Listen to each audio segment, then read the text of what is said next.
మీకు hair fall అవుతుందా? India first liposomal Avengers gummies వాడండి, హెయిర్ ఫాల్ తగ్గించుకోండి.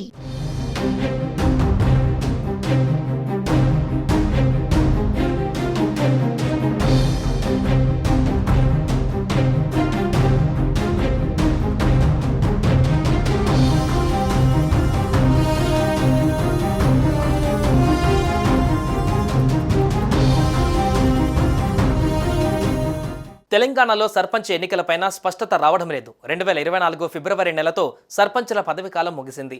ప్రస్తుతం గ్రామాలలో ప్రత్యేక అధికారులు పాలనను సాగిస్తున్నారు. దీంతో ఈ ఎన్నికలు ఆసక్తిగా మారాయి. అయితే వచ్చే నెల చివరిలో స్థానిక సంస్థల ఎన్నికలు నిర్వహించాలని రేవంత్ ప్రభుత్వం యోచిస్తున్నట్టుగా తెలుస్తుంది.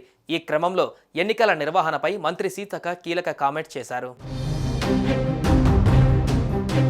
తెలంగాణలో గ్రామాలలో సర్పంచ్ ఎన్నికల కోలాహలం మొదలైంది. నోటిఫికేషన్ ఎప్పుడెప్పుడు వస్తుందా అని ఎన్నికలలో పోటీ చేసే ఆశావాహులు ఎదురు చూస్తున్నారు.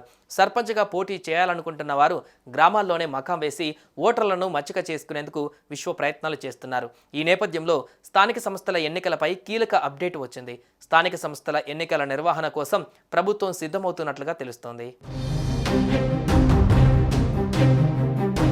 రాష్ట్రంలోని గ్రామ పంచాయతీలకు వీలైనంత త్వరలో ఎన్నికలను నిర్వహించేందుకు రాష్ట్ర ప్రభుత్వం ప్రయత్నిస్తుందని మంత్రి సీతక్క తెలిపారు. బీసీ రిజర్వేషన్లకు సంబంధించిన ప్రత్యేక కమిషన్ నివేదిక సిద్ధం చేసిందని, సీఎం రేవంత్ రెడ్డి దావోస్ నుంచి వచ్చాక ఆమోదం పొందుతుందని వెల్లడించారు.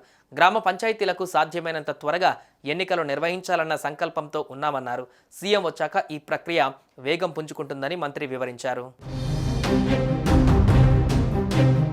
మరోవైపు ఫిబ్రవరి చివరిలో స్థానిక సంస్థల ఎన్నికలు నిర్వహించాలని ప్రభుత్వం యోచిస్తున్నట్లుగా సమాచారం. ఈ నెల 26 నుంచి రైతు భరోసా, ఇందిరమ్మ ఇండ్ల పథకం, ఇందిరమ్మ ఆత్మీయ భరోసా, కొత్త రేషన్ కార్డు పథకాల అమలు చేయనున్నారు. ఇవి పూర్తయిన వెంటనే ఎన్నికలు నిర్వహించాలని స్థానిక నేతలు కాంగ్రెస్ ప్రభుత్వాన్ని కోరుతున్నట్లుగా తెలిసింది. పథకాలు త్వరితగతిన పూర్తి చేసి ఎన్నికలకు వెళ్లాలని సర్కార్ భావిస్తుందట. ఫిబ్రవరి చివరిలో ఎన్నికలు నిర్వహించేందుకు సిద్ధమైనట్లుగా సమాచారం. అయితే ఎలక్షన్ కోడ్ లోపు పథకాల అమలు పూర్తి కాకపోతే అది స్థానిక సంస్థల ఎన్నికలలో ప్రతికూల ప్రభావం చూపే ఛాన్స్ ఉంది. ఒకవేళ ప్రభుత్వం ఈ కోణంలో ఆలోచిస్తే మాత్రం ఏప్రిల్ లేదా మేలో ఎన్నికలు ఉండవచ్చనే టాక్ కూడా వినిపిస్తోంది. సుమన్ టీవీలో మీ పర్సనల్ అండ్ బిజినెస్ ప్రమోషన్స్ కోసం కింది నెంబర్కి కాంటాక్ట్ చేయండి.